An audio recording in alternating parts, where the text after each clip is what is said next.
CCP does not represent the Chinese people, and CCP kidnapped China and enslaved the 1.4 billion Chinese people. And also very important for the West, not every CCP members are bad people. They're just forced into a bad situation. There are about 90 million CCP members, but there are only a handful of the CCP oligarchy or kleptocrats. They control 99% of the wealth and power. So it's these people we ask the West to decouple from, because they don't represent the 90 million CCP members. They don't represent the 1.4 billion Chinese people.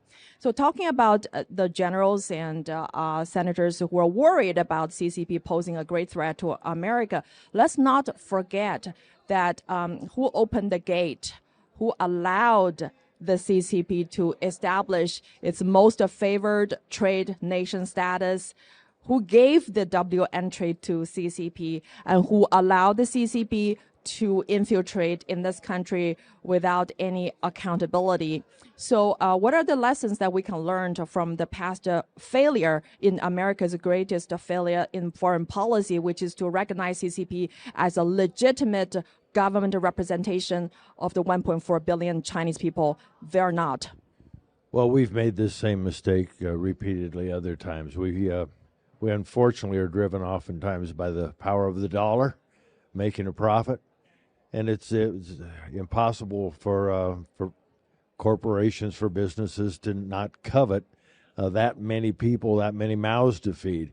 So I think that was the original attraction to China. There were some who were misled. Richard Nixon, Henry Kissinger famously had opened the China policy. And I think they wrongly believed that somehow if we shook hands and did some trade with each other, that all would be well. China, the CCP, doesn't work that way. And we need to be realistic about it. As you described, the CCP relative handful of people, oligarchs, that have exerted this autocratic, tyrannical power over so many people, 1.4 billion people. That's the way autocracies work. That's the way it worked in the old Soviet Union. That's the way it's worked in Cuba. That's the way it's worked everywhere where you see a tyrannical, autocratic, communistic system put in place is with force. That leopards don't change their spots, we say, and I don't think we can expect the CCP to change its spots.